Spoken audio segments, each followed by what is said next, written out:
Hello, hello. Welcome, everyone. Thank you for joining us in our transformational talks today.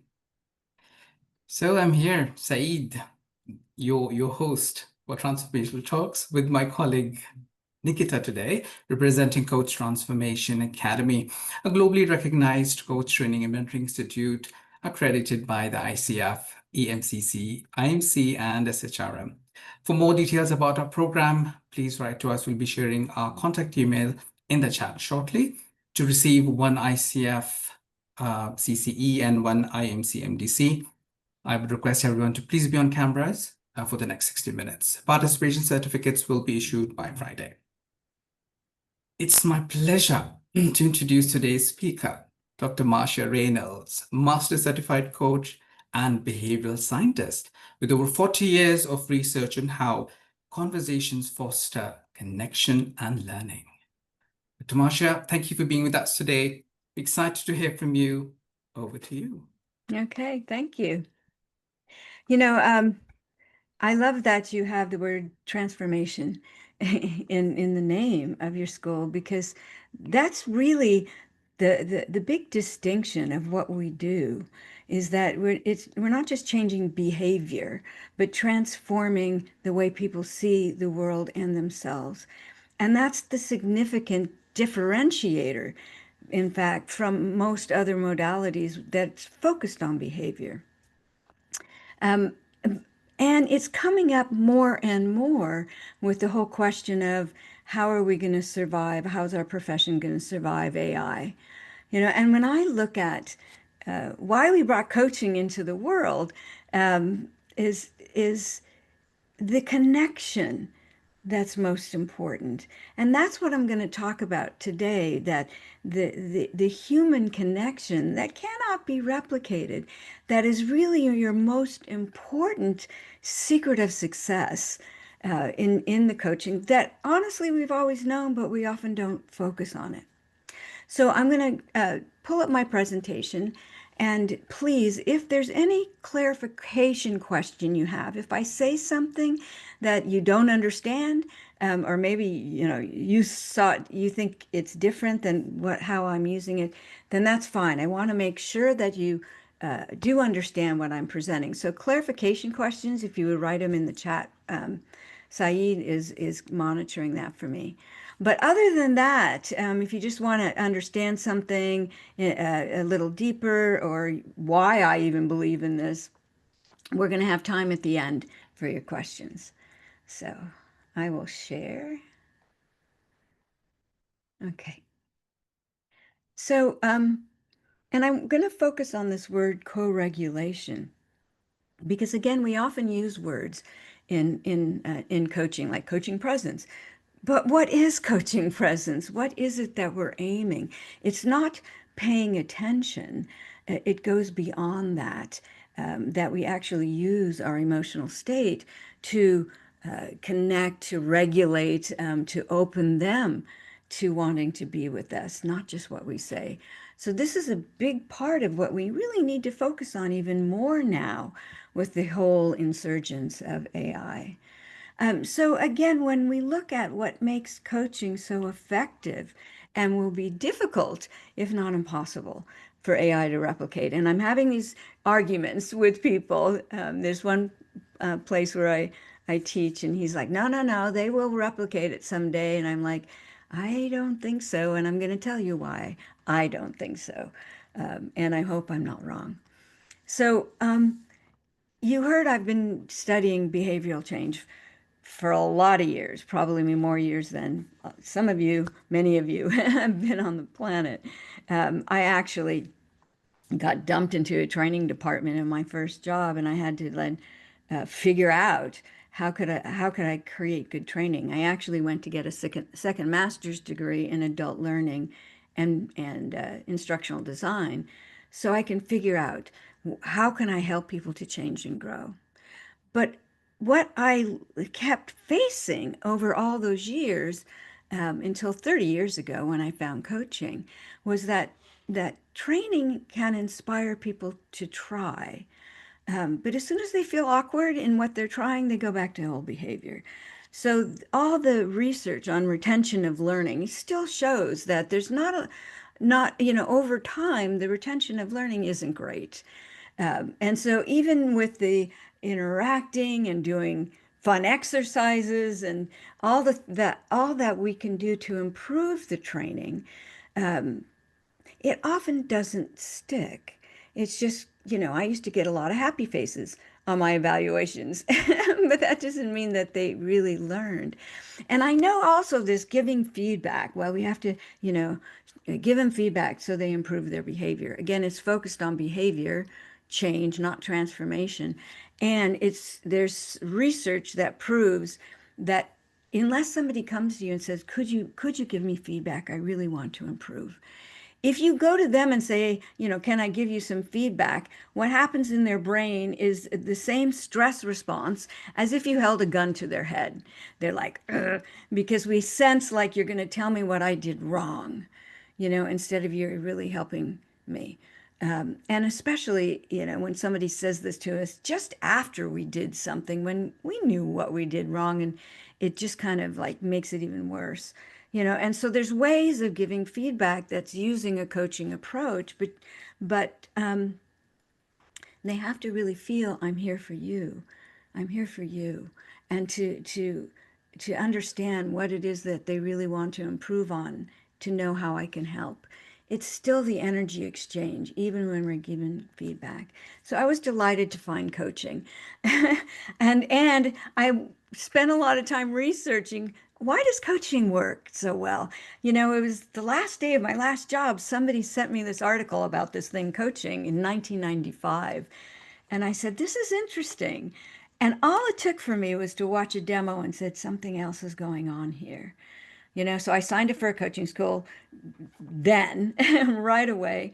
Fortunately, it was the school that started the ICF, so I got very active with that and really bringing coaching to the world, because what I kept learning was it works on the brain differently. It's a different interaction that we have when we coach that makes the difference for people. But as I was learning what really makes the difference, not just what we say, but that energy we bring, it brought me back to a significant moment in my life that if I think back in this, it kind of changed the trajectory of how I even felt about myself. And so, starting back in grade school, I live in a city where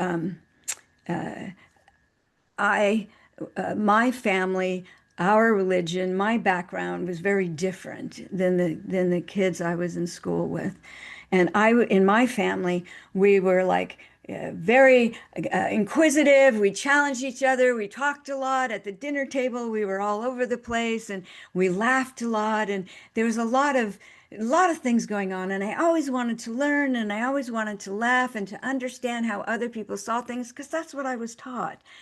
But the kids I went to school with, they all kind of came from the Midwest US, where they were taught children need to be seen and not heard. So they were very compliant. And so let me just go to this. So this was me in grade school, and so, again, I was tough and I always wanted attention. Well, what happened was that I ended up in the corner, the back classroom corner all the time. The teachers put me in the back, not to disrupt the classroom. And this happened continuously. And not only that, when my mother passed away, I found my report cards. And on the back of the report cards were all these comments about that I had a problem, and I needed to see somebody and get this problem fixed, that there was something terribly wrong with me. And that's how they treated me. Things like this: she needs to improve control in relation to her talking. But what happened in the seventh grade was I had a teacher who didn't put me in the corner. She sat me next to her desk, and during the day when the other kids were working, she would talk to me. She would let me ask her questions. We'd laugh together, and she made me feel okay. She made me feel that there was nothing wrong with me, that I was just, the way I approached things was just different. And what she wrote on my report card, she said, "Doesn't she love everyone?" And it was that significant moment in my life that somebody saw me. They didn't see me as different, see me as being a problem that needed to be fixed. They saw me as, wow, look at her. She really cares about people. She likes to engage in life. And that changed me even thinking about myself, that something's wrong with me, that I'm not good enough to be here, or to be in the position wherever I was as I grew up and in my company, but that I could find a way to be myself and still work through this. That's what we do when we coached. And I love this quote by Parker Palmer in his book, On the Brink of Everything. He says the human soul doesn't want to be advised or fixed or saved. It simply wants to be witnessed, to be seen, heard, and companioned exactly as it is. And I take the word companion to, if you look at the ICF definition of coaching, which we wrote 30 years ago and it has survived. The key word is partner. Partnering as a verb, not a noun. I'm your partner. I'm partnering with you to help you to see the way you think, so you can see beyond it in a way you can't do for yourself. But in order for you to want to go beyond your stories, to look beyond what you're doing now, you have to feel that I see you. I hear you, and I'm here to help you think in a different way. I'm your thinking partner. I'm not your advisor. I'm not going to fix you. I'm not going to heal you. I'm going to help you see because I believe in you. And that belief in people, that, how many movies are out there that show that the kid that was messing up and then somebody stepped into his life and believed in him. And even if they said things and the kid was angry at first, that sense that somebody believed in me launched the change, the transformation. And so it's really important. It's your appreciative presence. So when I say coaching presence, it's a compassionate, appreciative, I accept you for who you are. And this is so important. I teach leaders this, that if you're going in and you're disappointed and you want to change people, you aren't accepting them for who they are right now, and that you're there just to help them see things differently. And it shuts people down instead of opens them up. So, oftentimes we're so focused on what it is I need to say, what questions I need to ask. And we're forgetting that I just need to show up and I'm curious what's on your mind today. Tell me, what's your biggest challenge? And then to listen, to summarize back what we hear so they feel seen, heard, and important enough to be there in the conversation with you. That's the critical piece that we have to bring into the conversation that honestly will be difficult for AI to replicate. So they need to feel seen, understood, and important enough to get your full attention. That way, what happens is that when they feel that and they feel that from you, it then impacts actually their brain chemicals that that it triggers the oxytocin, so they actually want to be with you, to bond with you, the dopamine, the serotonin, that they are willing then to be challenged by you. In fact, I can tell if when a coach, when they say that that there was appreciative presence, that when they go to challenge, or even if they do challenge their clients, thinking the client accepts it, they may have a reaction to it, but they accept it. And that's how I know if the client's willing to take a risk with you. It depended on the presence that you bring.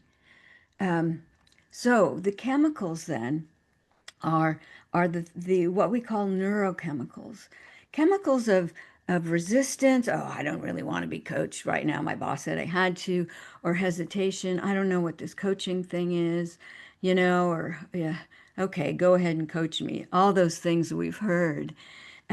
That actually triggers biochemical reactions of anxiety, of stress, of resistance that happen in their body, and it actually decreases the blood flow to the brain. So they cannot think that well through uh, through through their challenges with you. But when we trigger these neurotransmitters and hormones, their body relaxes. It releases their stress, and they open up to you. So again, it's the presence that we bring that we have to even think about this. That's just the mental preparation. It's not just mental, it's totally physical preparation that I'm here with you. I'm here for you. I care about you and I believe in you. That we have to bring that emotionally. And this is our advantage over AI because AI may be able to replicate it in words, but not in energy. Our thoughts have no energy. There's no measurable energy that comes from thoughts. The energy comes from our emotions, and our emotions are through here, through our body. And that is measurable energy, the transmission of energy that we can measure. The Heart Math Institute in Southern California has been measuring this for years. That's the human connection, and that's so important. So I want you to recall a time in your life when you felt fully seen by someone. And this, Saeed, if you um, can help me with just a few responses, I would love for people to write in the chat what you experienced in that moment. And it could have been when you were a child, it could have been a teacher, like it was for me, maybe your parents, maybe a friend, a sports coach. It could have happened just last week when you were with someone. But write in the chat, what did you feel? And Saeed, if you would share some of the things they write, that'd be great. Absolutely, Marcia. So people are writing in freedom, loved, felt valued, Mm-hmm. relief. Somebody says, my sixth grade math teacher, I felt smart and capable, Right. Isn't that amazing? liberated, validation, blessed. Mm-hmm. Yeah. Yeah. Isn't it amazing, these things we feel? And I hope that person who said sixth grade math teacher, if that person's still alive, you go back and say thank you. And so we do have to thank those people that made a difference in our lives. I have other times that out of the blue, that people see that, uh, not when it wasn't even expected, and they say something to me or to you like, you don't get it, do you? And this is who you are, and they just share with you what they see in you and how powerful that is, and that we can bring this to them energetically as well as with our words. But it's the energy you must bring that truly makes the difference. So that's the great value that even if you're brand new to coaching, you can do this. When I went back and looked at my testimonials from my first couple of years of coaching, and I don't really know what I was doing, but I remember that it was always make sure it's a safe space, make sure it's a safe space. And and most of the time back then, it was more live coaching than now. It's more on Zoom. And but all the comments were, I really felt like it was the only time of day that I could really just open up and talk about what was on my mind. That's what we give them. Just, and I would like be present. I would ask a few questions here or there, summarize some things, and it made a difference for them. With Thomas Leonard, and some of you, I know Humberto, I see you, that you've heard me say, that when he said you have to go coach people to learn it, and we're like, how do we coach people? We don't know what we're doing. He said, just go love them. And that's what you said in the chat. Just go love them. And I'll never forget that if that's what we bring, if I love my clients, um, or care about them deeply and that their growth That's what we bring. They want you to be present. They don't need you to be the perfect coach, to ask the right questions. What was that question I was supposed to ask? They don't need that. You get better and better over the years with delivering your other competencies, your cognitive competencies, your the agreement and under hearing what's getting in their way and then what it is they're going to do next.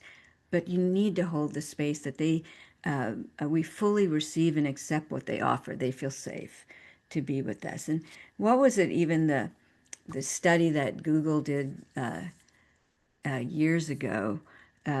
I think it was the Project Aristotle, where they looked at all their high performing teams and said, what is it that makes you high performing? And they found it was not how they made decisions or any for agenda format. It was psychological safety. That everyone felt safe enough to say whatever was on their mind, and they wouldn't be ridiculed, they wouldn't be put down for whatever they said. And that's what we bring. We have to bring with coaching. So it's not just paying attention, which is mental, that I'm paying attention, but it's that accepting, appreciating. I hear what you're saying. I bring it in with my body. I accept what you say. And I'm curious about what you mean, and what is it you really want? And what do you think's getting in the way? And we use their words. So here's what I hear you saying, or ask, what do you mean by that when you say overwhelmed? Explain what that is, how that's different now than maybe before, or is it too much work? Or you just keep getting work that's not meaningful to you. Tell me more about what you mean. To when they say this is what I want, explain that to me. Define, tell me the picture, if what you want, if you were to create it, what it looks like.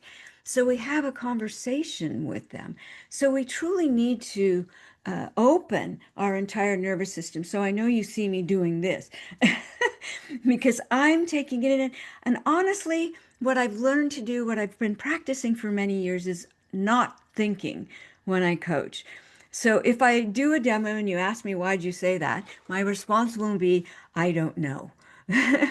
It's what came up, and I, with what they said, because I try to use what they say and not make up my own opinion about it, and I offer it back. And I try to stay fully open with curiosity, with my care, my heart, and my courage.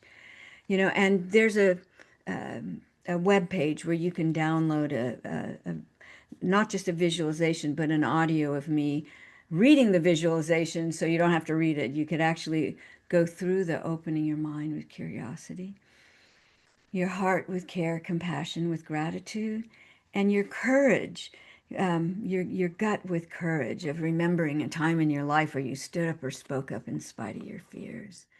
And we bring this energy, fully open energy.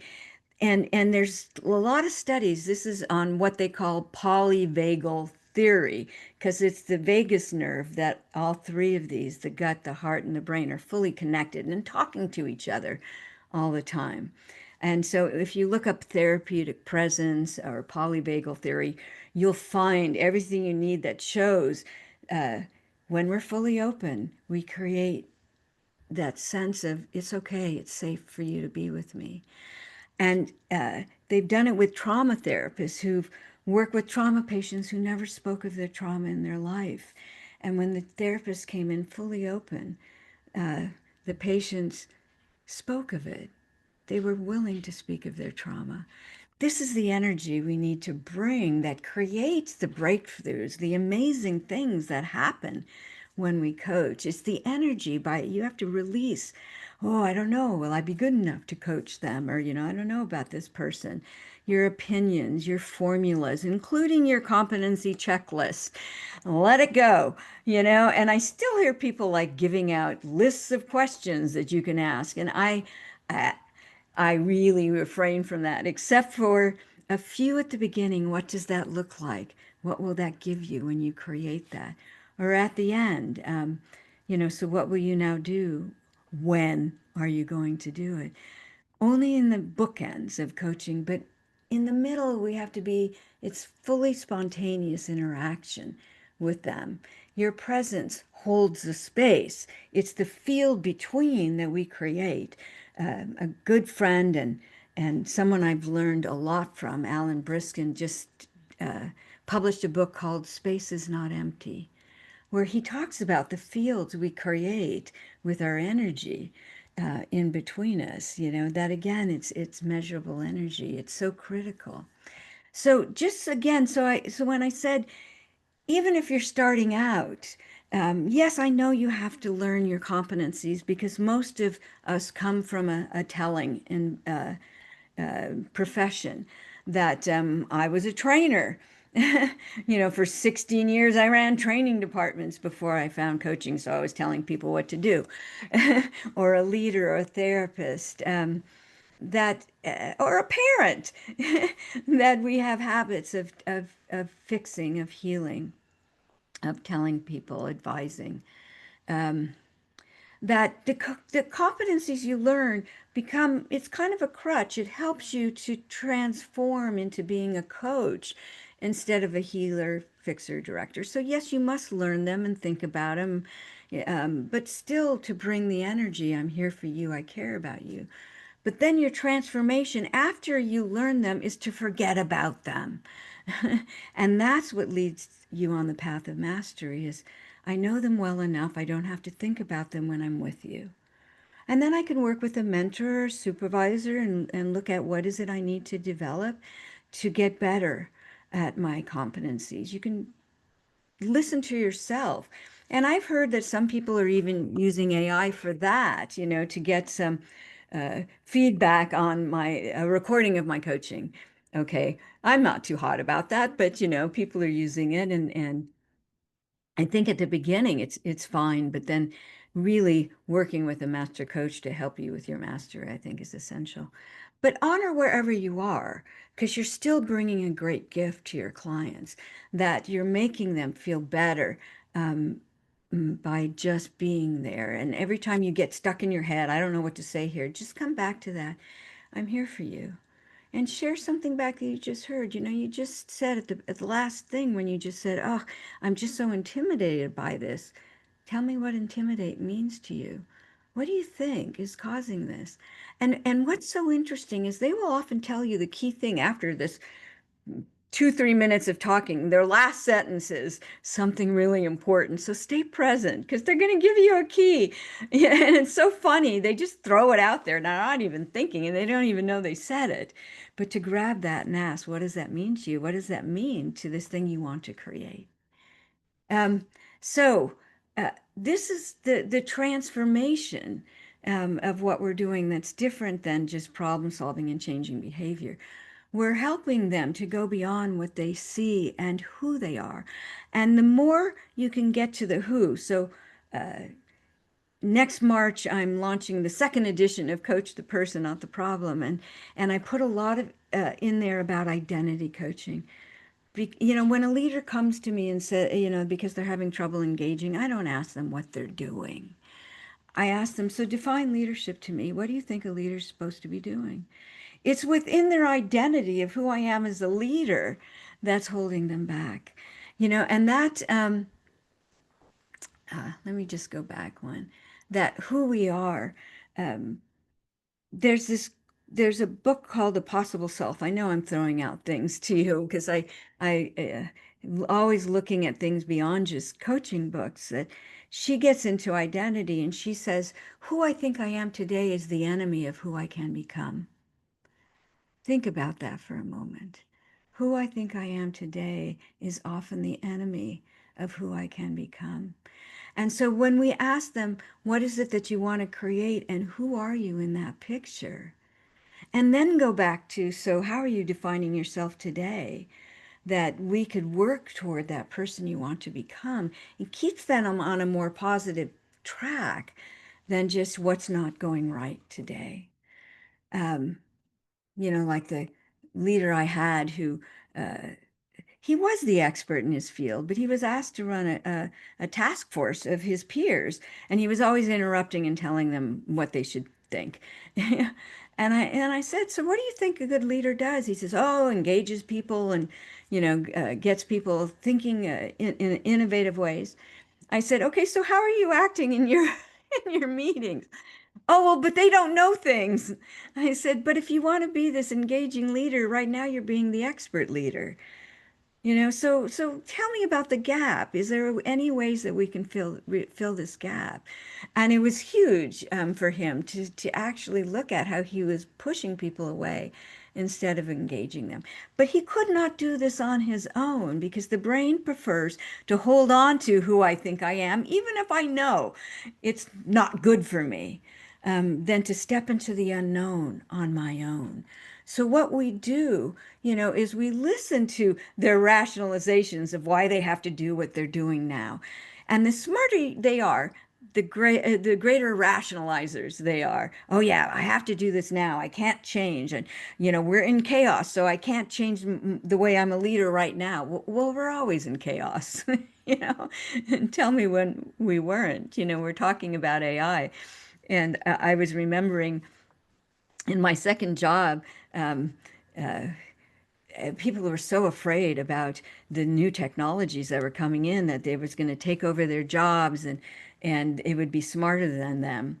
Okay, that new technology in my second job was the personal computer.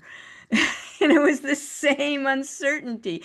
And it ended up being creating more work for us and then creating less jobs, but they hold on to these beliefs. And so what we do is we are an external thought disruptor.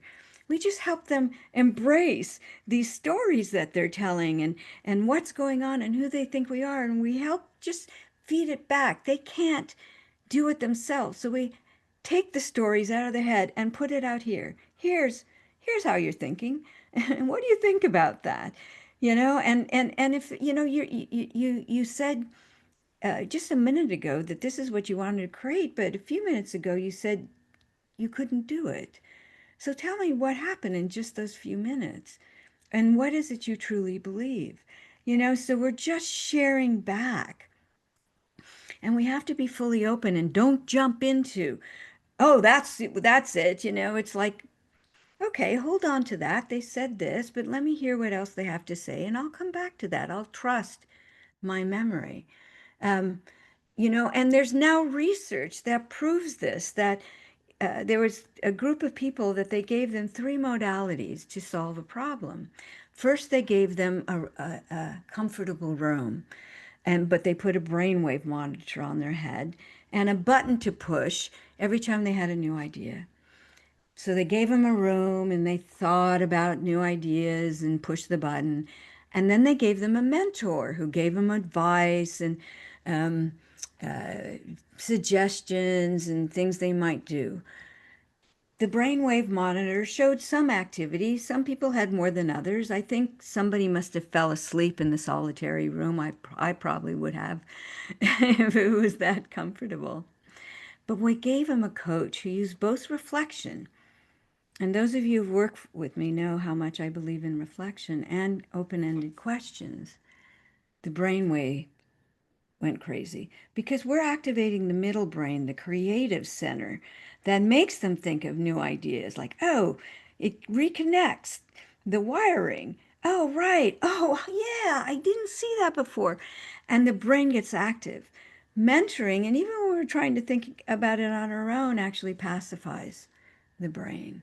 We're not real good at that. So we want to listen to their simulation of reality because we're all making it up with compassion. What are those pieces, the goals, the things that they said they wanted, but now something's more important? So what truly is most important for you now? Or the shoulds, people tell me I should do this. Is the should getting in the way of their dreams?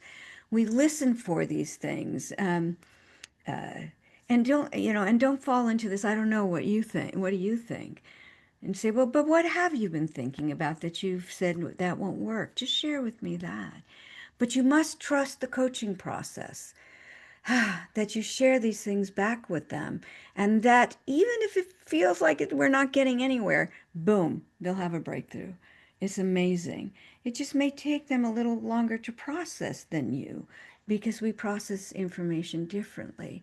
So we disrupt and expand thinking, which results in sustainable change, which is what I was researching all those years since I ran training departments. It's like what creates sustainable change? And coaching creates sustainable change. So we listen for, and just coach slow up front, please. You don't need to have what are we going to accomplish at our end of our session in the first 1 or 2 minutes. Listen to their story. Um, we ask them what they mean by keywords. Feedback, just in summarizing. So you said that, you want your team to embrace this new concept, but they all seem to be resisting it. Is it everyone resisting it or just a few? And oftentimes I find it's only a few or it's only one person, but just being curious about their story and um, who they see they are in this story. Like I'm just the newbie in the room, or, you know, um, how many times I get, well, I'm the only woman in the room, and, I don't know that they'll listen to me. It's like, really? So that's how you're defining yourself. So why are you in the room? What is it that people must have thought you had to share that they asked you to be there.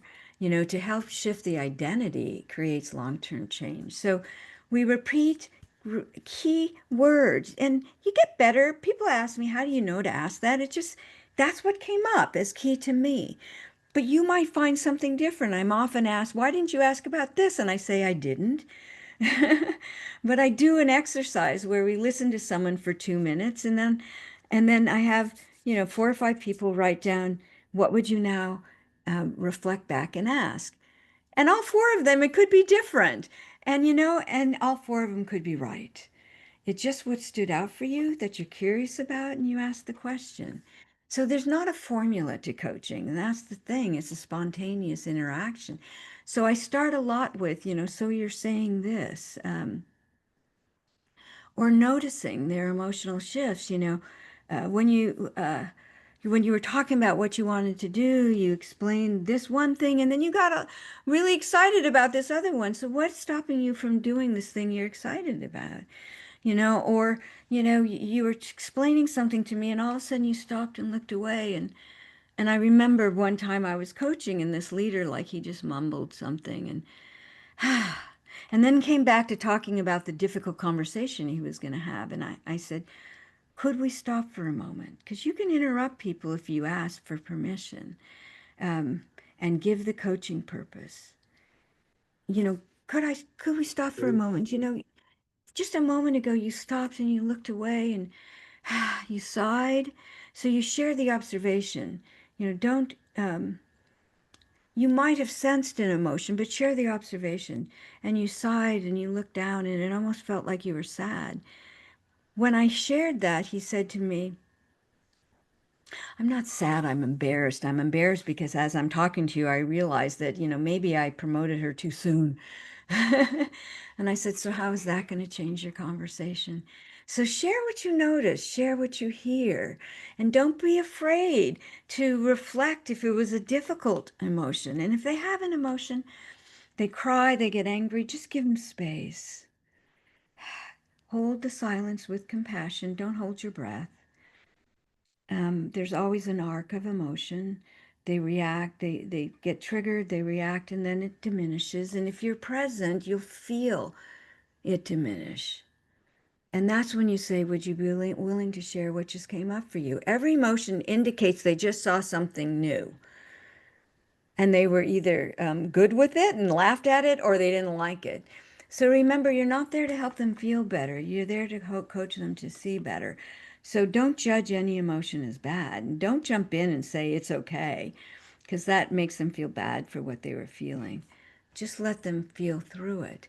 And once you get to, when they start to say, understand, what the dilemma is they're facing and how they're, creating this view of their challenge, then you can ask, so what are you hoping to achieve?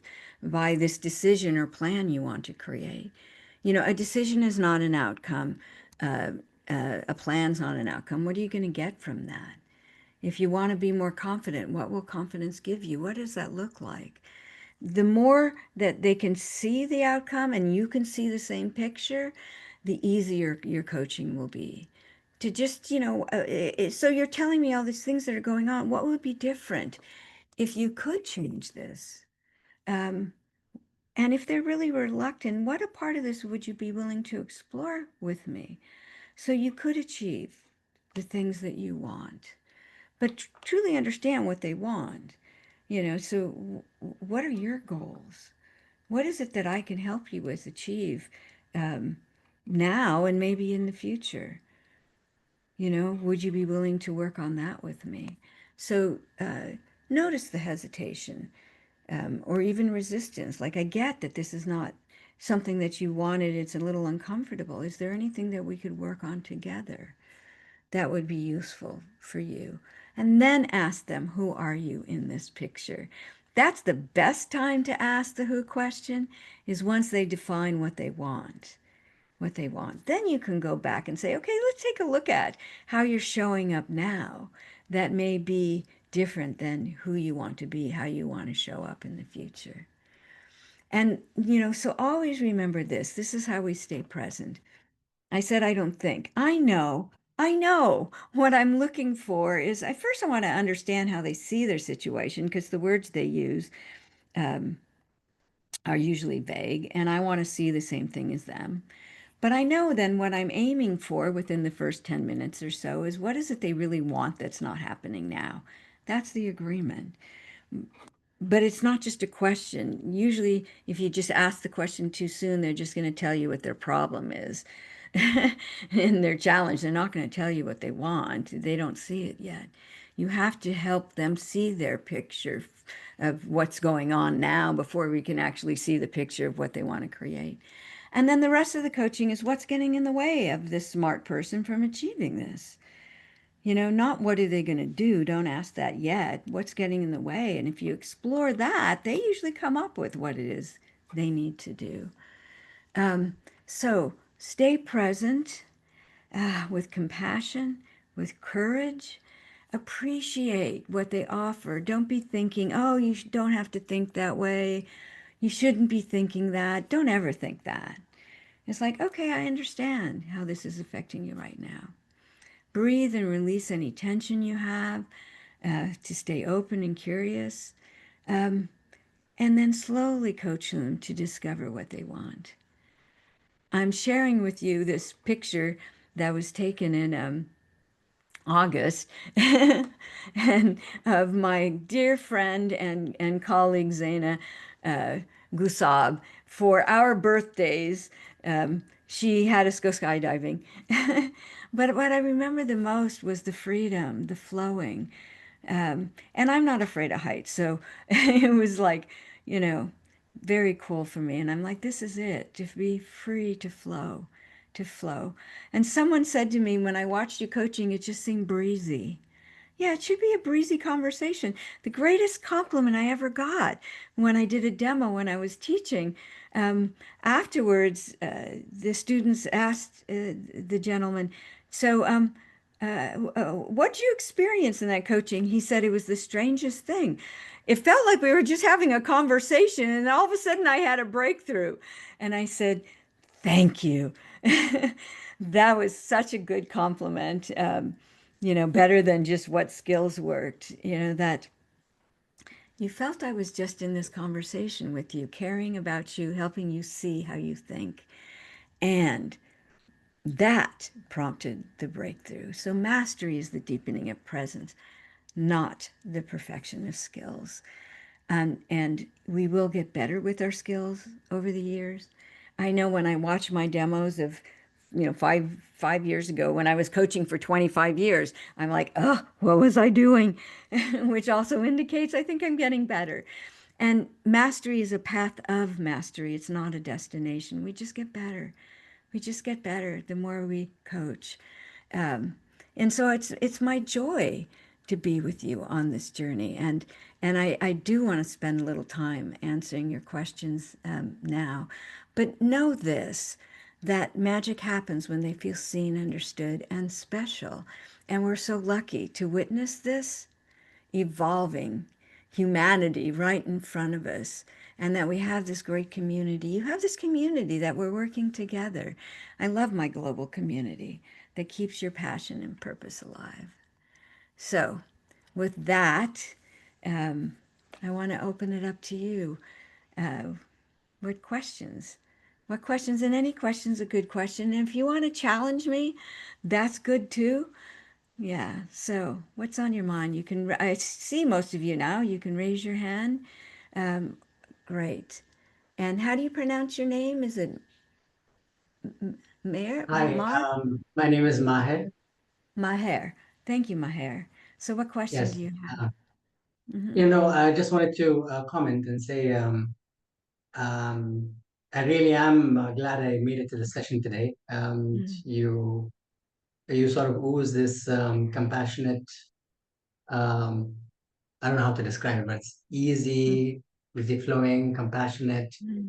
present. And I think to your point about AI, I think however they replicate as they do now on chat, they might integrate it with robotics, and you might have Yeah. like those futuristic, what do you say, humanoids. I think even then we will Uh-huh. come to a place where something in us recognizes that that is Mm-hmm. still artificial, and something in Artificial. us would want to have that sincere Yeah. connection.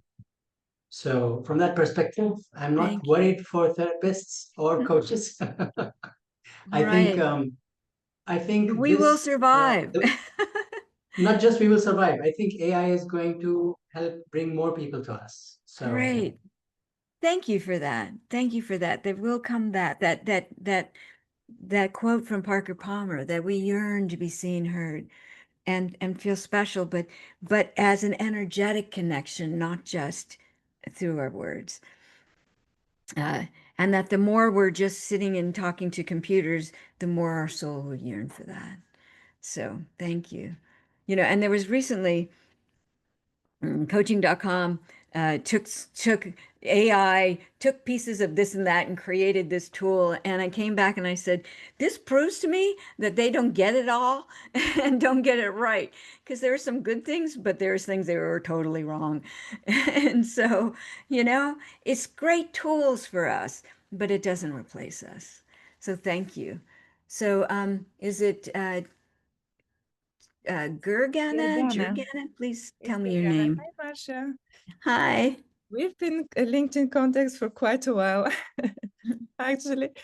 So I've been following your work there. Mhm, And thank you so much also for this presentation. I have a question mhm, because you pointed out exactly what I also as a coach feel is often at the bottom of it all.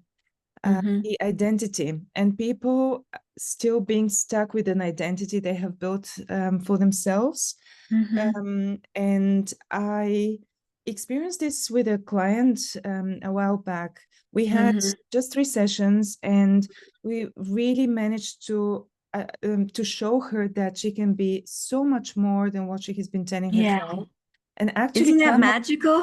I Yeah. know, and Yeah. actually come up with an I am statement that reflects all the things that she is and she wants to be, Yeah. and not all the shoulds. But at the Right. same time, Yeah. I caught up with her recently, Mhm, and that's why it's a question to you, maybe just to give mhm, us advice to all of us coaches, mhm, especially when clients cannot afford to work with us longer term. When I mhm, caught up with her, what mhm. seems to be is that she kind of still went back into the rut, Yeah. that old Yeah. patterns of thinking. Yeah. And Okay, can I interrupt you here just yeah, to go ahead. to answer your question because we have a lot of Yeah. questions. So, and that's what I said often about training. So even with this is who I want to be, that not having a coach or a peer coach or someone that knows how to do this and to work with us along the way. You know, for years I had I had a coach who could you all turn off Okay. your I think Zayanda? Yeah, thank you. Um, every time I got stuck, I could call her and say, I need you, you know. So we had like maintenance coaching. So I had a relationship with her that I could key in with her. It's hard to do transformation. Transformation is a process, change is an event. I changed my shirt this morning, but transforming who I am takes time. You know, and this is why we coach over time, or even if it's group coaching that you can create for people going through similar things so it's cheaper for them. You know, so having group coaching for, you know, whatever, for new leaders, for young mothers, for, you know, people having a similar experience is such a gift. So that will happen. But again, because one session can make a big difference, but it's better than to have someone as they move through this fog of transformation. So I hope that helps. And I just want to answer, there was a question in the chat about how do you tell people what coaching is? Exactly what I explained to you at the beginning of this session. So go back to that. I'm here to help you think because you're a smart person, you know, but because of what's going on, it's hard to see other possibilities. I'm going to help you do that, and you're going to find the solutions to your problems through the way that I coach, not telling you what to do because I don't know what your solution is. So use what I share. Please always use what I share. And I saw something about Instagram. I've been writing this year because of the new Coach the Person. So I haven't been keeping up with that. I do more on LinkedIn. But I will because I'm going to start promoting the the new Coach the Person in January. I'll be promoting on Instagram again, so you'll see me out there. But LinkedIn is where I live right now. So okay. Um, all right. So how do you pronounce your name? It's Sorab. Sorab. Thank Yeah, you. pleasure to meet you, Dr. Reynolds. First off, thank you for this. I really enjoyed this chat. I just wanted to pick up on your AI discussion as well. And Mhm. you know, I've been leaning into it a bit. I'm a newly minted ACC, trying to figure out Mm. where I fit in this coaching world. Congratulations. Thank you Yeah. very much. Spending a lot of time using Chat Mhm. GPT, exploring different ideas, trying to find my niche. And I Mhm. describe AI as being like either like a golden retriever or like a first year intern. Um, I love that. Golden Retriever. right, like everything you do is amazing, and Yeah. they're just super keen and eager to do whatever it is you ask them to do. Right. And so They're from not that, going to challenge you. Yeah. right. And that's exactly kind of Yeah. where I'm going, right? And so Yeah. from that lens, I think Mhm. what you've shared about the connection and creating the Mhm. space and so on, all of those things, I wholly agree. What I've been really surprised about is how effective AI can be in actually Mhm. creating that comfort. Yeah. Where I found AI falls short is Mhm. kind of, you know, calling BS, so to speak, or Yeah. just you know just being like, Yeah. well, really, is Yeah. that really what you mean? And Yeah. that's kind of where I'm wondering if our Uh, place as people in the coaching yeah. world maintain some permanence rather than on the affirmative Yeah. side, more the challenge Okay, can I side. interrupt you? I think But I got your question. Great, thank you. So, looking at, so you're right. There's a difference between comfort and opening up to my willingness to learn, which then I can challenge them. So you're right, Sarub. It goes together. That I open up their mind with the dopamine, and then I'm willing to challenge them. So, but I want to challenge you that you know AI will probably replace ACC. You've got to stay on your path of mastery, PCC, MCC, or wherever. If you're EMCC, I don't know what they call it, but you have to stay there to be willing to pick up what you need to challenge. Even the reflection. So, you know, this is what you said, sometimes could be the challenge. And you're absolutely right. But I have to open up their brain to be willing to accept the challenge and to be fully open myself. So I'm talking about making them feel that way, but I have to be fully open. in order to know exactly what it is I'm going to ask them, to pull it in through my heart and my gut and not judge, this could throw them off. Who cares? Throw them off. I can be wrong. It's just to keep the conversation going. So you're absolutely right. That challenge is what makes the difference. I don't need someone to tell me I'm great. I hate rah rah rah rah. Period. And I always say coaching isn't rah rah. I don't need you to tell me, oh, you're great. You can do this. I know I can do it, but I don't know why I'm getting in my way. So thank you for that reflection. That was great. Um, all right. And part of why I have difficulties because I have a hard time reading the name. So is it Prashant? Prashant. Prashant. Thank you. Yeah, it's a pleasure being in this session, ma'am. First of Mhm. all, I think I need to change my tone while coaching as well because your tone is so much more soothing and it like sort Mm. of makes people drop their defenses. Yeah. So I think I need to adopt a slightly Mm. more soothing tone as well. I've been facing a small problem with a quite a long-term client of mine, so over a Mhm. year. Mhm. Incidentally, he happens to be one of the founders of an AI company here in my country. So, Interesting. So, Prashant, uh, can I yeah, interrupt you for a moment? Because we yeah, have very little time, could you just ask the yeah, question? Yeah.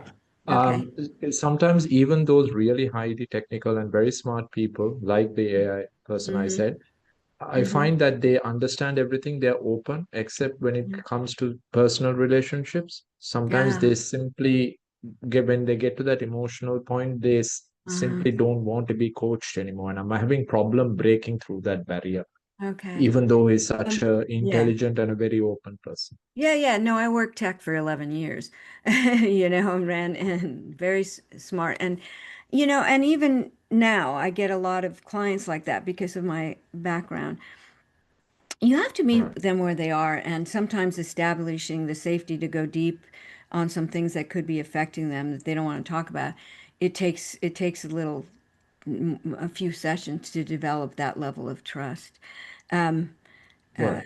But I have found, I can give you a couple of examples that when they reach the point of big frustration, like I had a general manager, they were looking to sell his unit. He'd always came in to develop growth, and now he was having to just keep people from falling off the limbs of the branch, and it was like. Every time we get together, you just keep bringing up these problems with your team, but it seems like it's just the same old things. What is it really that's keeping you in this space that's making you really frustrated and angry, and he said, well, it's because I haven't even thought about it myself, and he just, because Right. see, so soothing is good, but sometimes you have to match their energy, and I will match Right. that energy, and it's like, okay, but this is what you're doing. This is the habit that I see session after session, and it seems to be increasing in your frustration. And he blurted that out. And I said, okay, do you need to resolve what you're going to do next before you really work with your team? And then he went into, yeah, I don't know. I don't even know if somebody will hire me anymore. you know? And as we got into that, in the next session, he told me, and my girlfriend just broke up with me. So we walked Okay. into that. And it happened again with a guy who was a CEO of a tech company who came one day mad at everybody. And I'm like, oh my God, everybody that you've talked about to me for, a couple of months, now they're all your worst employees. What changed? And he's like, oh, I said, so who are you really mad at? Me. I said, what? He says, because I'm putting all my energy into work because I don't want to face my life. And so now I'm beating them all up. But it took me a couple of months before I could push him to that to see what was really there. So don't push too soon. Okay. Right. There's no Yeah. reason to do that. Just stay with them. Indicate, okay, I get you don't want to go there.